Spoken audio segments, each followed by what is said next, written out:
자, 우리 말씀 함께 보겠습니다. 시편 119편 71절 말씀입니다. 같이 읽겠습니다. 시작.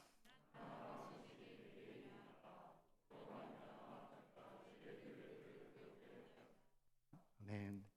며칠 전 우리 담임 목사님께서 이제 고난 주간 이 수요 설교를 저한테 하면 좋겠다 이렇게 말씀하셔서 좀 심히 당황했습니다. 네. 여러분 고난 좋아하십니까? 고난 좋아하세요?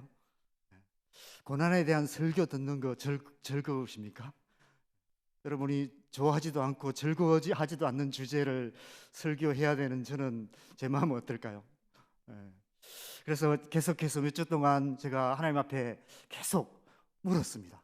하나님 왜 내게 이런 고난을 주십니까? 목사님은 왜 나한테 이런 고난을 주십니까? 우리에게 고난을 주신 의미가 무엇입니까? 이런 질문들을 계속하면서 제가 이제 갤럭시 노트를 쓰는데 PPL 하는 거 아닙니다. 그냥 저는 이제 이렇게 생각나는 것 잘 이렇게 적기 때문에 제가 이제 갤럭시 노트를 들고 다니다가 생각나는 대로 다 적었습니다. 밥 먹다가도 적고 뭐 또 화장실에 앉았다가도 적고 또 새벽기도 시간에도 적고 죄송하지만 목사님 설교할 때도 잠깐 생각나서 또 적기도 하고 이렇게 하여튼 계속해서 계속 적었습니다. 그랬더니 집사람이 당신 또 이렇게 뭘 적냐고 또 설교하냐고 이렇게 얘기를 했습니다. 이 고난 주간의 이 설교 준비가 제게 있어서 고난의 시간이었다는 것을 좀 기억해 주셨으면 좋겠습니다. 이 고난이라는 주제의 설교를 준비하면서 이 고난이란 정말 포장하기 힘든 선물 같다 이런 생각이 들었어요. 아무리 아름답게 포장해도 고난은 고난일 뿐입니다. 그래서 그냥 있는 그대로 받아들이는 수밖에 없는 것이 고난이 아닐까 이런 생각이 들었습니다. 그래서 제가 오늘 말씀의 제목을 여러 가지로 정해봤어요. 그럴듯한 제목으로 포장을 아무리 해도 마땅치가 않았습니다. 그래서 그냥 있는 그대로 고난이라고 정했습니다. 여러분, 이 고난이라는 한자의 뜻은 괴로울 고자를 씁니다. 그리고 어려울 난, 이렇게 그래서 고난이라고 씁니다. 국어사전을 찾아보면 괴로움과 어려움을 아울러 이루는 말 이렇게 표현되어 있습니다. 괴로움과 어려움이 한꺼번에 몰아닥치는 것을 고난이라고 합니다. 내우외환이라는 말도 있죠, 그죠? 내적인 근심과 외적인 근심이 한꺼번에 닥친 상태를 말합니다. 고난이 바로 그런 상태를 말하는 거예요. 괴로울 고자는 좀 내적인 의미예요. 내적인 괴로움 그리고 외적인 상황과 환경의 어려움, 그 두 가지가 한꺼번에 닥치는 것이 고난입니다. 여러분, 외적인 상황과 환경이 어려울 때가 있습니다. 그런데 아무리 어려워도 내 안에 힘이 있으면 그 정도 싸울 힘이 있고 버틸 힘이 있고 마음에 평안이 있으면 그까지의 어려움은 어떻게든 이겨갈 수 있습니다. 반대로 내적인 괴로움이 너무 크더라도 마음이 약해져 있고 너무 힘들어도 외적인 상황과 환경이 아무 어려움 없이 편안하다면 어떻게든 참고 견딜 수 있습니다. 그런데 외적인 괴로움과 외적인 어려움이 한꺼번에, 그것도 반복적으로, 그것도 끝도 없이 계속될 때 우리는 누구나 지치고 낙심하여 주저앉을 수밖에 없습니다. 여러분, 왜 우리의 삶에 이런 고난들이 있을 수밖에 없을까요? 답은 뻔합니다. 죄 때문입니다. 죄가 이 세상에 들어와 이 세상을 죄악으로 가득한 세상으로 만들어 놓았기 때문에, 그래서 때론 이 죄악된 세상을 살아가다 보면 때론 나 자신의 죄 때문에 고난을 자초하기도 하고 때론 다른 사람들의 죄 때문에 애매하게 고난을 당하기도 하고, 그런데 많은 경우는 우리의 앞세대들이 이미 저질러 놓은 이 세상 가득한 죄악들로 인해서 우리는 고난을 당할 수밖에 없습니다. 그래서 예수님께서 오셨어요. 바로 이 죄를 십자가에 못 박으셔서 대신 고난을 당하신 것입니다. 그 십자가의 고난을 통해서 우리를 이 죄악된 세상에서 건지셔서 저 하나님 나라, 고난이 없는 저 하나님 나라로 옮겨 주신 것이죠. 그것을 우리는 구원이라고 말합니다. 이런 질문이 생길 수 있습니다. 그렇다면 구원받은 우리, 예수님 믿고 구원받은 우리에게는 그럼 더 이상 고난이 없어야 하지 않는가? 이런 질문이 생길 수 있습니다. 많은 사람들이 처음 예수님을 믿을 때 이런 생각을 합니다. 예수 믿으면 불행 끝 행복 시작일 것이다. 내가 교회 다니면, 예수님 믿으면 만사형통하게 될 것이다. 그런 생각을 합니다. 그런데 막상 교회를 다니고 예수님을 믿어도 여전히 삶의 고난이 계속될 때 그 생각이 이렇게 바뀝니다. 예수 잘 믿으면, 예수 잘 믿으면. 그래서 이런 결론을 얻게 돼요.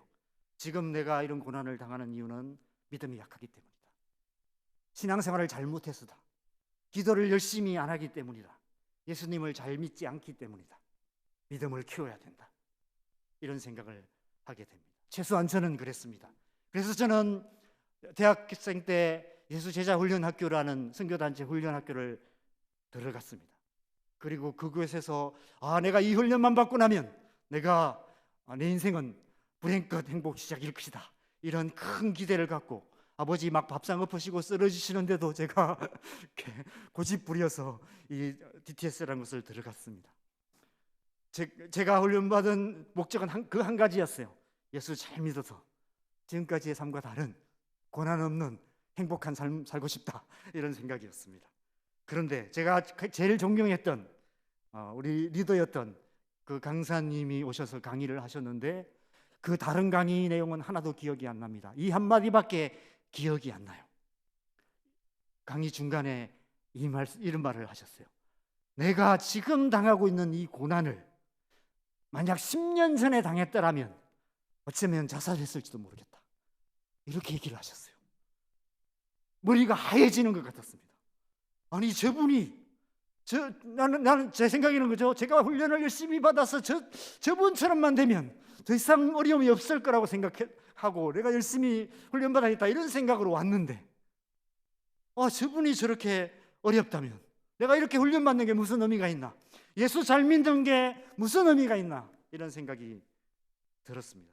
그래서 그렇게 어렵게 들어간 이 제자훈련학교를 때려치워야 되나 말아야 되나 이런 고민을 한 주간 동안 했던 것 같습니다. 그런데 살아보니까 그죠? 어른들 말씀이 맞더라고요. 살아보니까 너도 살아봐라. 너도 자신 있고 키워봐라. 그러는 부모님 말씀이 맞습니다. 대학을 가니까 그죠? 초등학교 중고등학교 수학 문제는 문제도 아니었습니다. 제가 대학 가서 참 절망했던 것은 처음 대학 수학 중간고사를 봤는데 한 문제도 제대로 못 풀었어요. 저도 나름 수학을 조금 했는데 그런데 그죠? 큰 이 사절지 갱지에 세 문제를 줬는데 그렇게 풀어라 하는데 그죠? 한 번도 그런 유형의 문제를 본 적도 없었는데 그렇게 문제가 나왔는데 문제도 이해가 안 됐습니다. 그래서 뭐라고 썼는지도 몰라요. 저는 빵점 맞았다고 생각했습니다. 어쩌면 우리가 이제 신앙생활도 마찬가지입니다. 여러분 신앙생활도 가면 갈수록 고난의 질이 다른 그런 경험들을 하게 됩니다. 그렇다면 왜 그리스도인의 삶에 고난이 있는가? 많은 그리스도인들이 이 질문을 해요. 하나님께서 왜 우리에게 고난을 허락하시는가? 이런 질문을 합니다. 여러분 우리는 지금 예수님의 고난을 묵상하는 시간들을 보내고 있습니다. 왜 이런 시간들이 필요할까요? 많은 사람들이 그리스도의 고난에 참여하는 의미를 잘못 이해하고 있습니다. 그래서 정말 십자가에 못 박히는 체험을 하기도 합니다. 필리핀에는 이 가톨릭에서는 이런 실제로 자기 손에 못 박는 그런 체험을 하기도 한다고 합니다. 이런 사람들 안에는 잘못된 수학 공식이 하나 있습니다. 바로 믿음 플러스 고난은 구원이라는 잘못된 공식입니다. 여러분 이 공식이 맞는 공식입니까? 여러분 아무리 열심히 문제를 풀어도 그죠? 공식이 잘못되어 있으면 올바른 해답을 얻을 수가 없습니다. 왜 그리스도인의 삶에 기쁨이 없고 평안이 없습니까? 살아가는 게 너무 힘들게 느껴집니까? 우리 안에 잘못된 믿음의 공식들이 너무 많기 때문이 아닐까 생각해 봅니다. 오직 믿음으로 구원을 받는 것입니다. 우리의 구원을 위해서 받아야 할 고난은 예수님께서 이미 다 받으셨어요. 이미 십자가에서 다 받으셨습니다. 더 이상 우리가 고난받을 필요가 없는 것입니다. 우리는 오직 믿음으로, 오직 은혜로 값없이 구원을 받는 것입니다. 그것은 곧 우리가 지금 당하는 고난, 우리가 그리스도인의 삶의 고난은 우리 자신을 위한 고난이 아니라는 것이죠. 우리 자신의 구원을 위해서 받는 고난이 아니라는 것입니다. 예수님께서 고난당하신 이유가 자기 자신을 구원하시기 위해서가 아니었던 것처럼 그리스도인 우리가 당하는 고난도 우리 자신의 구원을 위한 고난이 아니라는 것입니다. 이 세상의 종교들은 그렇습니다. 이 세상의 종교들은 자기를 구원하기 위해서 스스로 고난을 자초합니다. 그것을 고행이라고 합니다. 그런 고행을 통해서 구원을 받으려고 애쓰는 거예요. 그러나 그리스도인 삶은 그런 삶이 아닙니다. 구원받기 위해서 애쓰는 삶이 아닌 것입니다. 그리스도인의 고난은 그 목적 자체가 전혀 다릅니다. 우리 예수님을 믿는 자에게 고난이 있는 이유는 예수님께서 우리에게 맡기신 사명 때문입니다. 우리 자신의 구원을 위해서가 아니라 이 세상을 구원하는 그 사명, 땅끝까지 주의 복음을 전하는 복음의 사명 때문에 우리의 가족들, 우리의 이웃들, 이 나라와 이 민족, 온 땅과 열방에 잃어버린 영혼들에게 주님의 복음을 전하여서 하나님의 나라를 이루어가는 사명이 우리에게 있기 때문에 우리는 이 세상에서 고난을 당할 수밖에 없습니다. 그래서 우리는 이 세상을 구원하기 위해서 십자가를 지신 예수님을 따라 이 세상, 우리 가정, 우리 이웃을 구원하기 위한 사명의 십자가를 지고 예수님과 함께 고난받는 삶을 살아가야 하는 것이죠. 그것이 우리가 고난을 당하는 유일한 이유입니다. 그리스도인의 고난에는 다른 이유가 없습니다. 물론 때론 이 제약된 세상을 살다 보면 사명과 상관없이 우리 연약함 때문에, 우리의 어리석음 때문에 고난을 당하기도 합니다. 그런데 저는 이렇게 생각합니다. 하나님은 그것마저도 때론 우리가 너무 약해서 시험에 들고 너무 약해서 죄에 넘어지고 그래서 스스로 괴로워하고 스스로 자책하고 그런 시간들을 보내는 그것마저도 그리스도를 위한 고난이라 받으실 거라고 저는 생각합니다. 왜냐하면 이 세상에서 그리스도인으로 살아가는 그 자체가 고난일 수밖에 없기 때문입니다. 여러분이 지금까지 믿지 않는 가정, 믿지 않는 부모님, 형제들, 남편, 아내, 자녀들, 이웃들, 아니면 친구들, 직장 동료들, 그들로 인해 당했던 고난들, 그리고 때론 하나님의 백성임에도 불구하고 하나님 말씀대로 살지 않는 교회 공동체의 지도자들과 지체들로 인해 당했던 모든 고난들, 그 모든 고난들이 그리스도를 위한 고난인 줄 믿습니다. 여러분, 그리스도인에게 고난은 피할 수 없는 숙명과도 같습니다. 그래서 고난을 당한다라고 표현하고 있습니다. 여러분, 당한다는 말이 무슨 말인지 아시죠? 그죠? 피할 수가 없다는 거예요. 선택의 결과가 아니라는 것입니다. 꼼짝없이 그냥 고난을 당할 수밖에 없다는 거예요. 물론 피할 수 있는 길이 없는 것은 아닙니다. 그리스도인답게 안 살면 돼요. 부르심과 상관없이 살면 됩니다. 그냥 이 세상 사람들과 똑같이 살면 됩니다. 물론 그런다고 인생에 고난이 없어지진 않아요. 왜냐하면 세상 사람들도 제약된 세상으로 인해 고난을 당하며 살고 있으니까. 그러나 최소한 예수님 때문에 당하는 고난, 교회 다닌다는 이유로 당하는 불의, 그리스도를 위한 고난만은 피할 수가 있습니다. 저는 지금까지 주님의 부르심을 따라 살아오다가 그런 마음이 들 때가 몇 번 있었습니다. 너무 힘들 때가 있었어요. 정말 힘들어서, 그죠? 더 이상 못 가겠다, 이런 생각을 했던 적이 있었습니다. 그런데 그때 마침 묵상했던 말씀이 무리를 걷는 베드로 이야기였어요. 제가 부모님 가슴에 못 박으면서까지 주님의 부르심을 따라서 왔는데 문득 정신을 차려보니까 풍랑이는 바다 위에 서 있었습니다. 예수님은 생각보다 멀리 계시고, 그렇다고 돌아가려니 더 큰 믿음이 필요하고, 앞으로 갈 수도 없고 뒤로 돌아갈 수도 없는 그런 상황에 물에 빠져 허우적될 수밖에 없는 베드로와 같은 저의 모습을 발견하게 되었습니다. 여러분, 때로 우리가 신앙생활 하다 보면 그런 때가 있습니다. 그런 상황, 앞으로 가려니 더 이상 믿음이 없는 것 같고, 뒤로 돌아가려니 더 큰 믿음이 필요하고, 여러분, 그 순간 우리가 기억해야 될 게 한 가지가 있습니다. 예수님의 팔이 엄청 길다는 것, 예수님의 다리가 롱다리라는 것, 여러분, 그것을 기억하셔야 됩니다. 한 걸음에 달려오셔서 손 내밀어 베드로를 건져주신 예수님의 그 모습을 생각해 보시기 바랍니다. 여러분, 우리는 베드로의 이야기에서 전반전에 5대0의 참패만을 보고 TV를 꺼버리는 때가 많이 있습니다.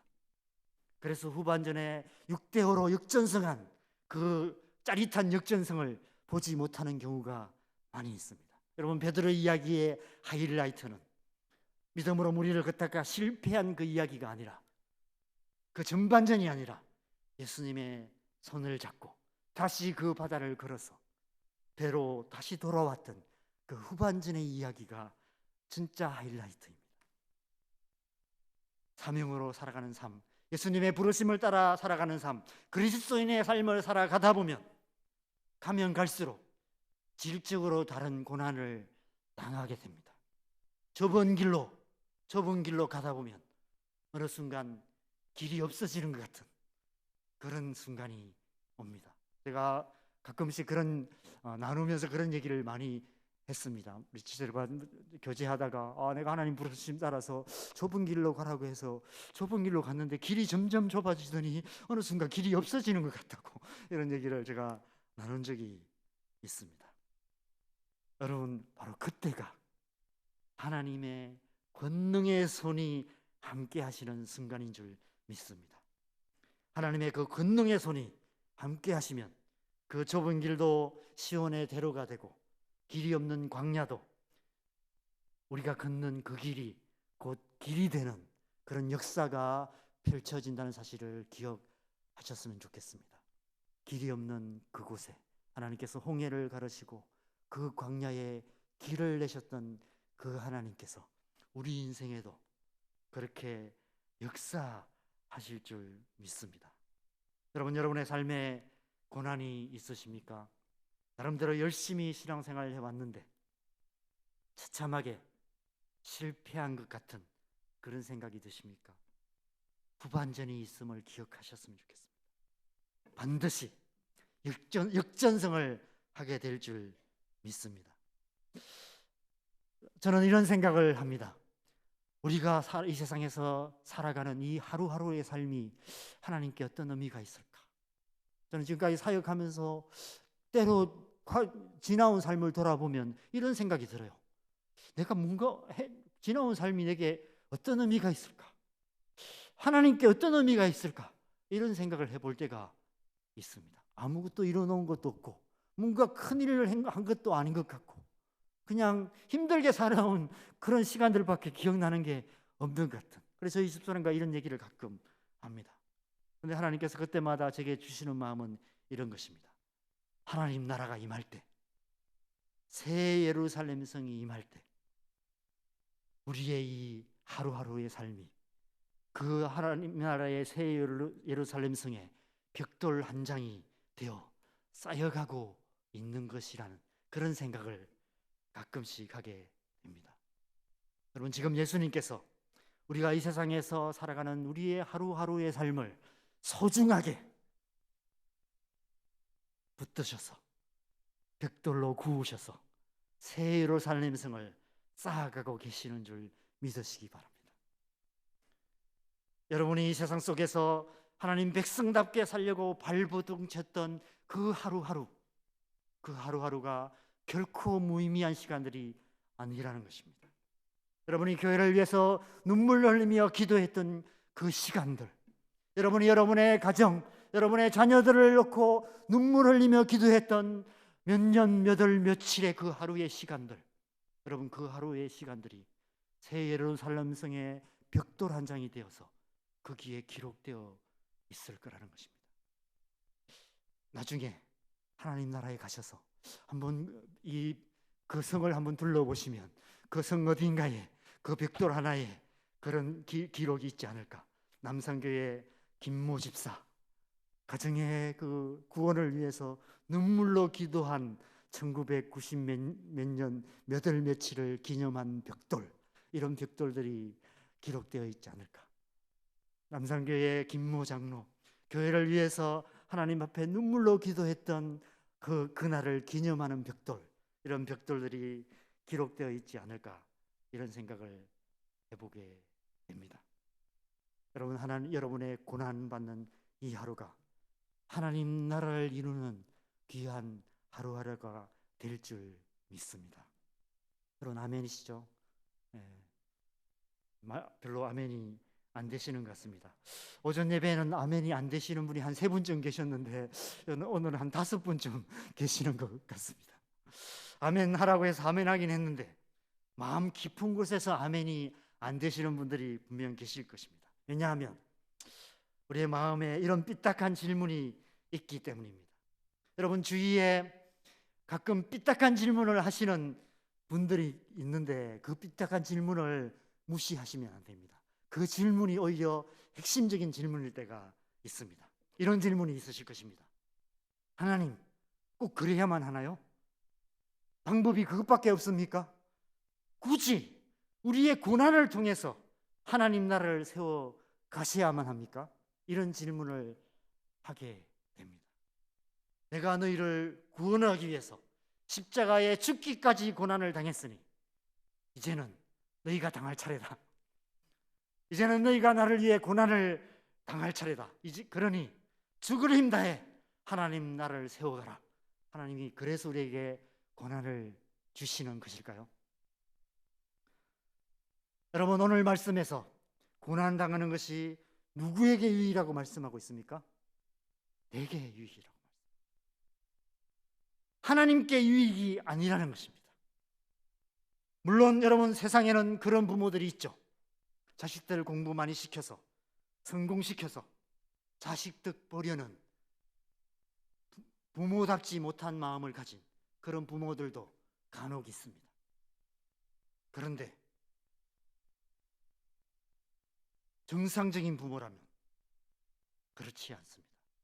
힘들게 공부하는 자녀들 보면서 마음 아프지만 그것이 자녀들의 미래에 유익하기 때문에 문틈으로 지켜보면서 마음 아파할 수밖에 없는 것이 부모의 마음입니다. 하나님도 그러하세요. 하나님께서도 우리가 고난당하는 것을 보시며 마음 아파하세요. 그래서 하나님이 우리에게 고난을 주시는 것이 본심이 아니시다라고 말씀하십니다. 하나님께서 우리의 삶에 고난을 허락하시는 이유는 하나님을 위해서가 아니라 우리에게 유익이 있기 때문입니다.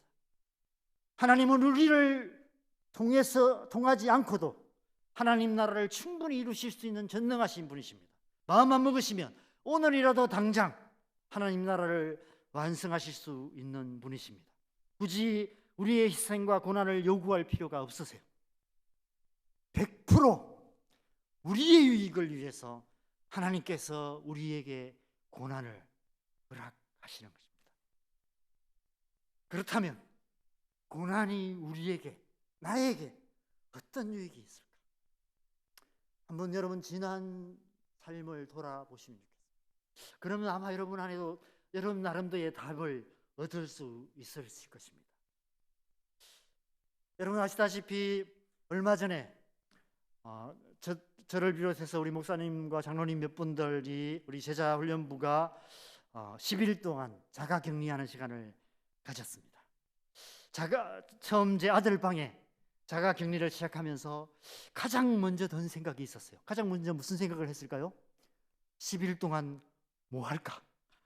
이런 생각을 했습니다. 그래서 가장 먼저 구딜에서 사서, 몇 년 전에 구딜에 사서 베란다에 이렇게 옷걸이로 쓰고 있던 이 실내 자전거를 들여 놓았습니다. 우리 아들 방에서 보이는 교회의 모습입니다. 대충 저희 사택이 어디 있는지 아시겠죠? 그 후에 제가 침대에 앉아서 하나님 뭐 할까요? 이 10일 동안 뭐 해야 됩니까? 이렇게 기도하는데 하나님께서 갑자기 한 단어를 생각나게 하셨습니다. 오롯이라는 단어입니다. 여러분, 오롯이라는 단어를 아십니까? 여러분, 국어사전을 찾아보니까 이렇게 나와 있습니다.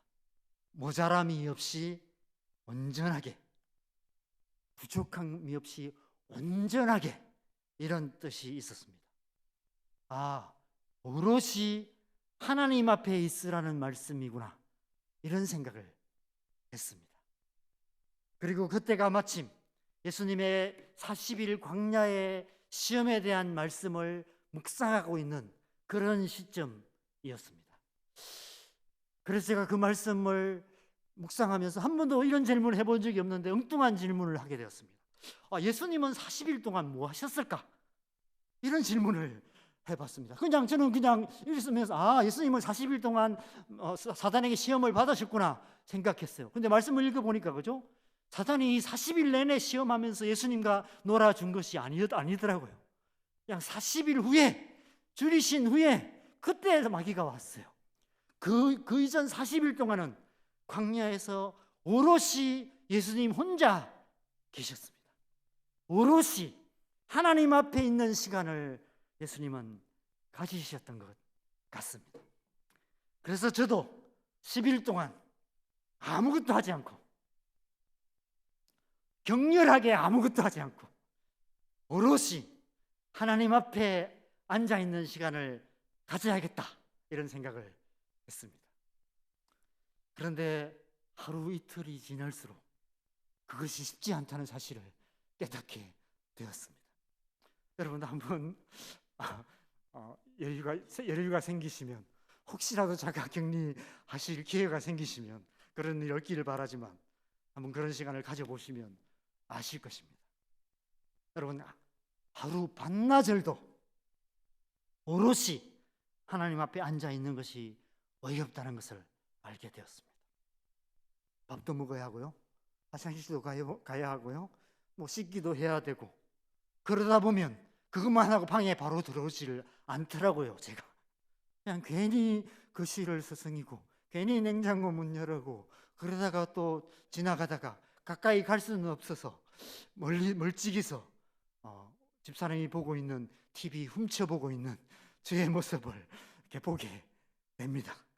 그러다가 이러면 안 되지, 정신 차리고 방에 앉아 있으면 괜히 오늘은 코로나 확진자가 몇 명 나왔을까, 이게 궁금해져요. 궁금해봐야 별 소용도 없는데. 그래서 또 스마트폰으로 검색을 하다 보면, 또 뉴스도 검색하다 보면 손흥민 선수가 골을 넣었나 안 넣었나, 서로 아무 상관없는 것을 검색하다 보면 한두 시간이 훌쩍 지나가 버리는 것을 보게 됩니다.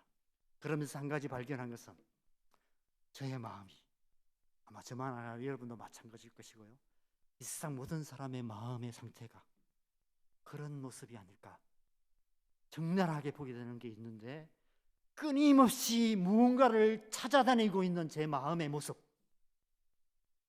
그 모습을 발견하게 되었습니다. 무엇을 찾고 있을까요? 제 마음이 무엇을 찾고 있을까요? 기쁨을 주는 어떤 것, 어떤 존재. 여러분, 기쁨이란 어떤 존재가 주는 거예요. 그것이 있을 때 그 존재가 내게 기쁨을 줘요. 자식들을 볼 때, 아들을 볼 때, 나를 볼 때, 사랑하는 사람을 볼 때 그 존재가 기쁨을 줍니다. 그것을 찾고 있어요. 또 내 마음을 즐겁게 해주는 어떤 일, 기쁨이란 어떤 일이, 내가 하는 어떤 일, 내게 기쁨을 주는 그 존재와 어떤 일을 함께 할 때 그것이 즐거움을 줍니다.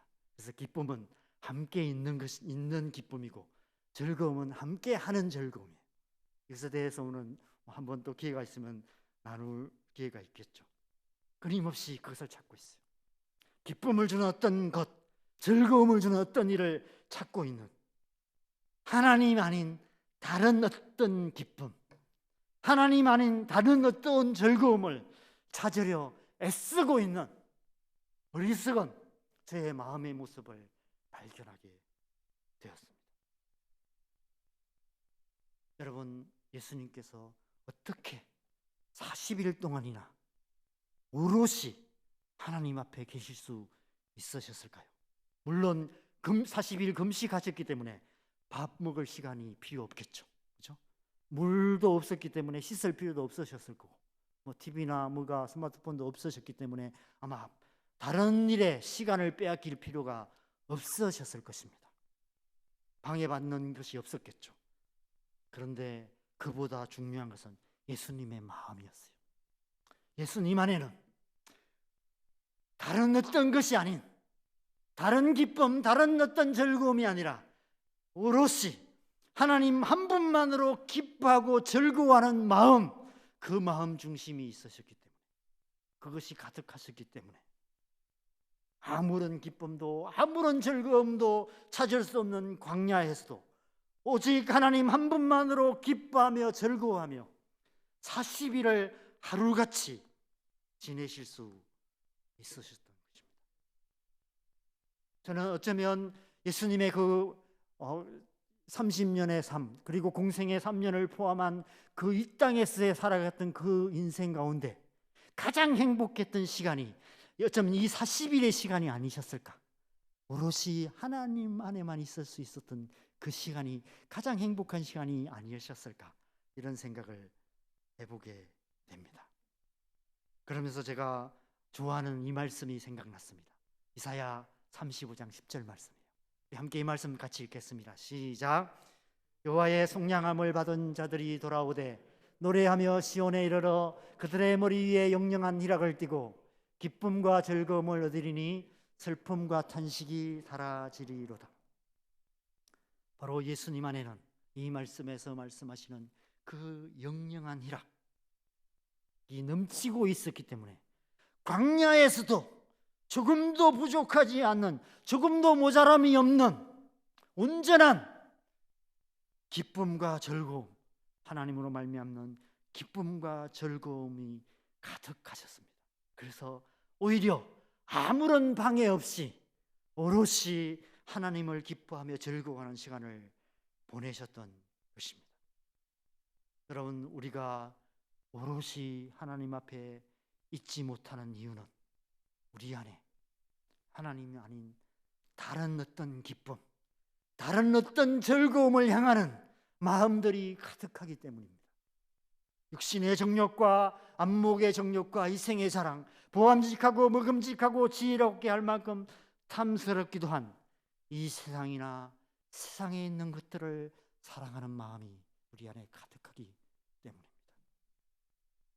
고난은 바로 그 마음의 격가지들을 잘라내는 가지치기와 같습니다. 여러분, 우리 마음에는 그죠? 끊임없이 하나님 외에 다른 것을 향해서 사방팔방으로 계속해서 자라나는 그런 마음의 격가지들이 있습니다. 그 격가지들을 계속해서 잘라내야 하는 것이죠. 사단의 선악과의 유혹들을 끊어내는 시간들이 필요한 것입니다. 그래야만 오롯이 하나님 한 분만으로 만족하는 온전한 마음, 그 온전한 마음을 가질 수 있는 것입니다.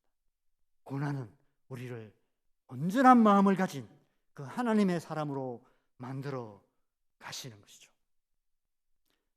또한 오늘 말씀해 보면 고난당하는 것이 내게 유익인데 그로 말미암아 내가 주의 율례들을 배우게 되었다, 이렇게 말씀합니다. 다른 말로 하면 하나님의 백성으로 사는 법을 배웠다는 거예요. 더 다르게 표현하면 천국을 사는 법을 배웠다는 것입니다. 여러분, 천국이 어떤 곳일까요? 많은 사람이 천국 가면 막 황금길이 있고 보석으로 막 지어진 집이 있고 이런 말을 생각을 합니다. 여러분, 황금길이라는 것은 그죠? 이 세상에 가장 가치 있는 금도 천국에 가면 도로 포장자에 불과하다는 것입니다. 이 세상에 온갖 다이아몬드 보석들도 천국 가면 그냥 건축 자재에 불과하다는 것입니다. 천국은 이 세상의 가치와 전혀 다른 가치, 그 가치가 있는 곳. 이 세상의 즐거움, 이 세상의 기쁨과 비교할 수 없는 기쁨과 즐거움이 있는데 그것은 하나님 한 분만으로 말미암는 기쁨과 즐거움이 가득한 곳이 천국이라는 것입니다. 그래서 천국을 산다는 것은 곧 그 하나님 한 분만으로 살아가는 것을 배운다는 거예요. 여러분, 천국 가면 사람들이 가장 먼저 하는 질문이 있습니다. 천국에는 뭐가 있을까요? 그리고 또 한 가지 하는 질문이 있는데 제가 자가격리하면서 가장 먼저 했던 질문을 합니다. 천국에 가면 우리는 뭐 하며 살까요? 이런 생각을 합니다. 근데 여러분, 천국은 그죠?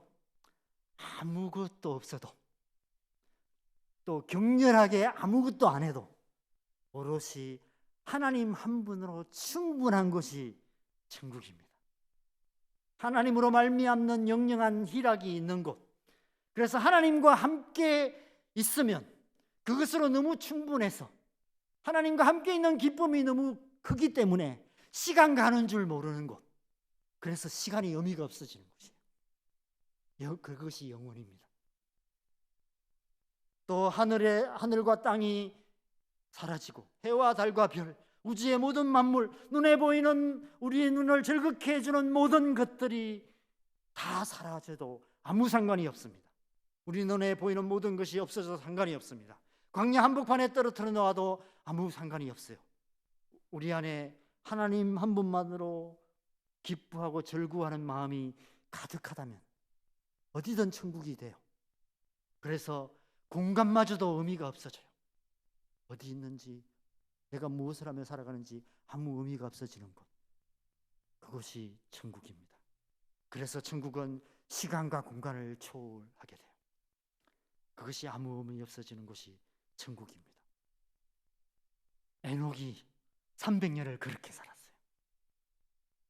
에녹에게 있어서 그 300년의 시간은 이 세상이나 천국이나 별다를 바 없는 삶이었어요. 하나님이 보니까 이 에녹이란 사람이 이 세상을 살아가는데 보니까 천국과 세상과 별 다를 바 없는 삶을 살고 있는 거예요. 굳이 이 땅에 둘 필요가 없으셨던 것입니다. 그래서 데려가셨어요. 천국으로 그냥 데려가셨어요. 여러분, 고난은 바로 우리를 그런 사람, 에녹 같은 사람, 하나님의 사람으로 만들어 가시는 하나님의 사랑의 손길인 줄을 믿으시기 바랍니다. 여러분, 어떤 사람이 하나님의 사람일까요? 우리는 하나님의 사람이란 말을 많이 하는데 여러분, 축구를 사랑하는 사람을 뭐라고 얘기합니까? 축구인, 이렇게 스포츠맨 이렇게 얘기하죠, 그죠? 또 예능을 사랑하는 사람을 예능에 종사하는 사람을 예능이라고 합니다, 그죠? 세상을 사랑하는 사람을 세상 사람 이렇게 얘기합니다. 그러면 돈을 사랑하는 사람을 뭐라고 얘기할까요? 돈을 사랑하는 사람? 그냥 웃기만 하시는군요. 목사님이 앞에서 질문하실 때 대답 없으실 때 느낌이 이런 느낌인 것 같습니다. 앞으로 대답을 잘해야 될 것 같습니다. 완전히 돈을 사랑하는 사람을 뭐라고 얘기할까요? 완전히 돈 사람. 살짝 돈을 사랑하면 살짝 돈 사람이라고 얘기하겠죠. 오전에는 이게 통했는데 저녁 예배는 이게 잘 안 통해요. 목사님 그러시죠, 그죠? 저녁 예배 때는 오전에 통했던 게 잘 안 통합니다. 아마 다들 이렇게 계세요, 시무룩하게. 웃기는 웃으시는데 속으로만 웃으시는. 그래서 굉장히 이게 앞에 서면 저녁 예배는 굉장히 당황이 됩니다. 더 오전 같은 분위기를 만들어 보려고 애쓰게 되는 것 같아요. 그러실 수밖에 없는 현실을 살아가는 여러분이 좀 이렇게 딱하기도 합니다. 제가 이렇게 예배를 하는데 그런 마음이 들었어요. 참 이렇게 저녁 때 예배하는 것이 우리 오창훈 목사님도 예배하기가 참 쉽지 않으실 텐데 이 세상 한가운데서 치열하게 막 전쟁하다가 이제 지쳐서 와서 좀 쉬려고 하는데 좀 이게 그죠? 그렇게 하나님 앞에 이렇게 반응하기가 참 쉽지 않으시구나 이런 생각을 합니다. 그런데 좀 억지로 뭔가를 막 이렇게 찬양 인도자들이 막 설교자들이 뭔가 억지로 뭔가를 하려고 애쓰고 있구나. 억지로 아멘 막 아멘 하게 만들려고 애쓰고 있구나 이런 생각을 하면서 참 죄송한 마음이 갑자기 듭니다. 아멘 안 하셔도 됩니다. 하지 마시고요. 그냥 속으로 하세요. 네. 네. 뭐 하려고 하다가 까먹었네. 네, 여러분 온전한 하나님의 사람이란 오직 하나님만 사랑하는 사람이 하나님의 사람입니다. 온전히 하나님 한 분만 사랑하는 사람, 그렇죠?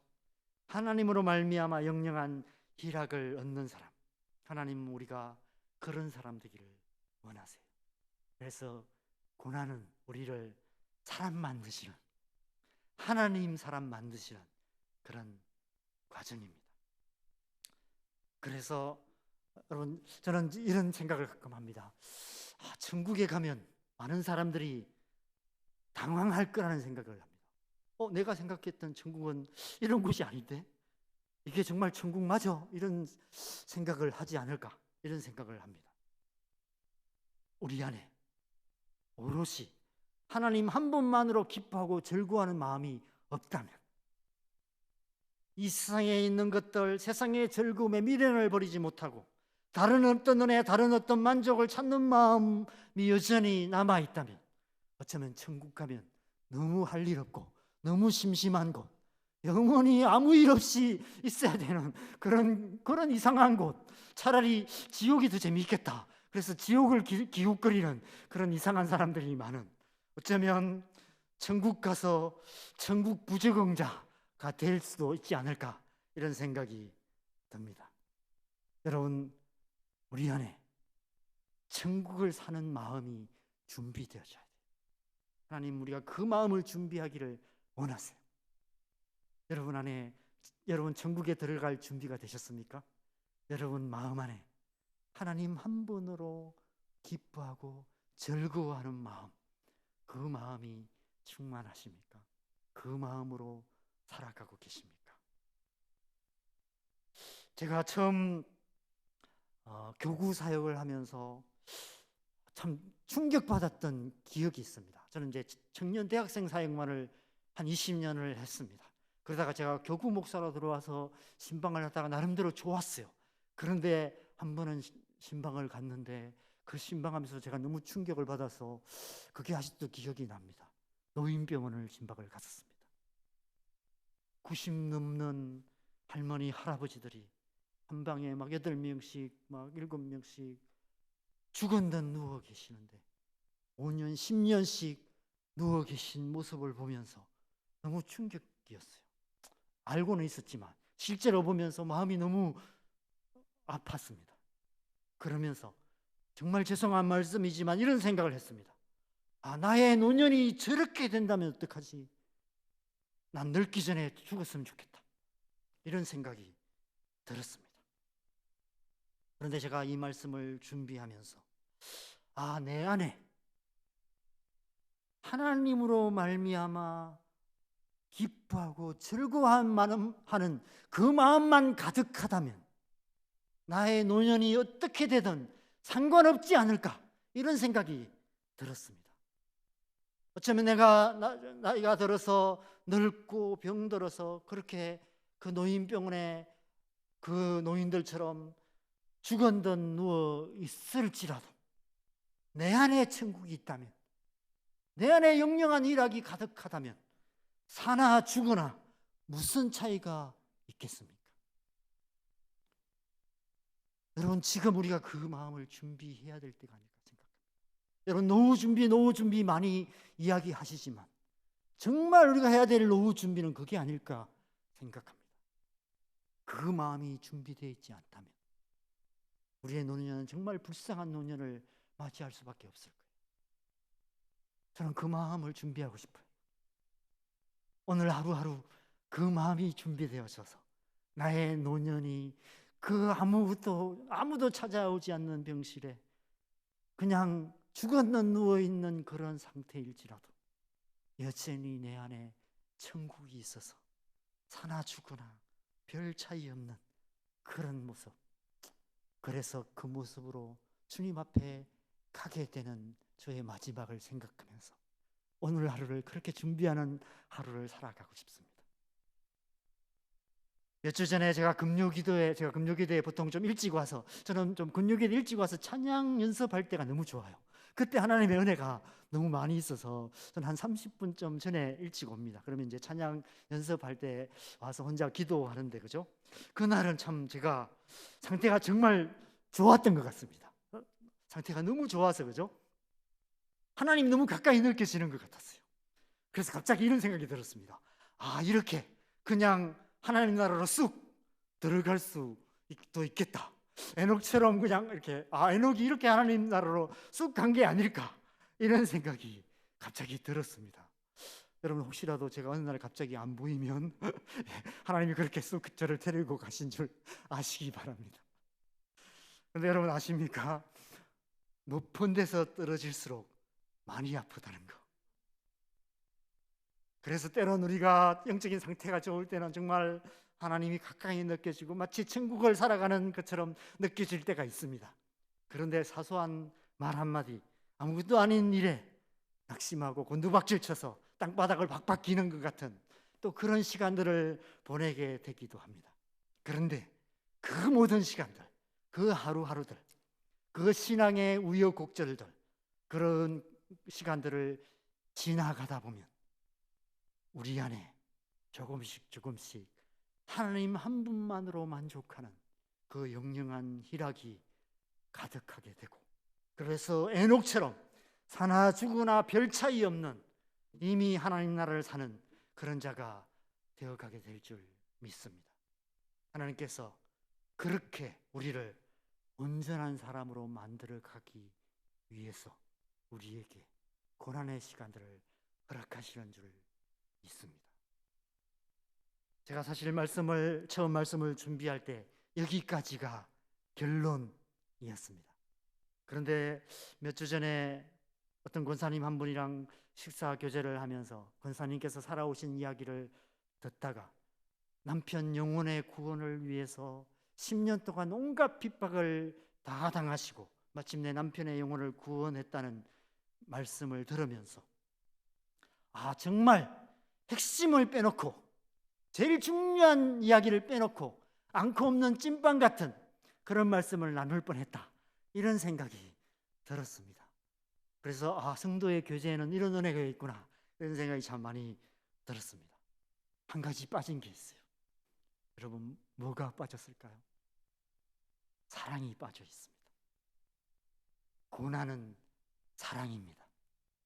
고난은 지금은 이해할 수 없는, 그러나 언젠가 철들고 사람이 되고 나면, 하나님의 사람이 되고 나면, 그래서 그러셨구나, 그래서 내게 그런 시간들을 허락하셨구나, 그때야 비로소 이해할 수 있게 되는 우리 영혼을 사랑하시는 하나님의 깊은 사랑, 그것이 바로 고난입니다. 그 깊은 사랑을 아는 자가 바로 하나님의 사람이고, 고난은 우리를 그는 하나님의 사람으로 만들어 가시는 하나님의 잔혹한 사랑의 손길입니다.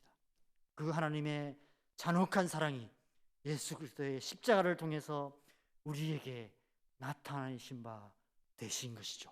그래서 우리가 그 고난 주간을 묵상하고 있는 것입니다. 그래서 우리가 고난 주간을 보내는 이유는 바로 그 사랑을 묵상하는 거예요. 하나님의 그 사랑. 그리고 그 사랑이 이제는 사랑의 영이신 성령을 통해서 우리의 마음 안에 부은 바 되었습니다. 여러분, 우리가 이 세상 가운데서 어떤 상황에서도, 심지어 십자가 앞에서도 주님을 부인하지 않고 우리의 가족들, 우리의 이웃들, 나아가 온 땅과 열방에 잃어버린 영혼들을 구원하는 사명을 능히 감당할 수 있는 것은 우리 안에 그 사랑이 있기 때문입니다. 이미 주신 사랑. 여러분, 우리의 힘으로는 사명의 삶을 살아갈 수 없습니다. 우리의 힘으로는 사랑할 수 없습니다. 우리의 힘으로는 인간적인 사랑은 할 수 있습니다. 육체적인 사랑은 할 수 있습니다. 그러나 영혼까지 사랑하는 그 사랑은 우리가 할 수 있는 사랑이 아니에요. 여러분, 베드로도 성령을 받기 전에는 십자가 앞에서 3번이나 예수님을 부인할 수밖에 없었습니다. 그러나 그가 성령 충만을 받은 후에는 십자가에서 거꾸로 못 박히는 고난까지도 능히 감당할 수 있었습니다. 우리 안에 사랑의 영이신 성령이 충만하게 임하실 때, 그때 우리 안에 하나님의 사랑, 영혼까지 사랑하는 그 사랑이 가득하게 되고, 우리 또한 또 다른 영혼, 내게 맡겨주신 영혼, 나의 남편, 나의 아내, 우리 부모, 형제, 우리의 자녀들, 우리의 이웃들, 우리의 지체들, 나아가 이 나라와 이 민족, 온 땅과 열방에 잃어버린 영혼들, 그 영혼들을 사랑하는 마음으로 가득하게 될 것입니다. 그 사랑이 가득하게 될 때, 비록 우리의 살아가는 삶은 가시밭길을 걸어가는 그런 고난의 삶의 현실을 살아간다 할지라도 우리의 영혼은 날마다 꽃길을 걸어가는 그런 삶을 살아가게 되실 것입니다. 날마다 성령 충만하여서 우리 안에 충만한 그 사랑으로 날마다 영혼의 꽃길을 걸어가는 저와 여러분 되시기를 주님의 이름으로 간절히 축원합니다. 함께 기도하겠습니다.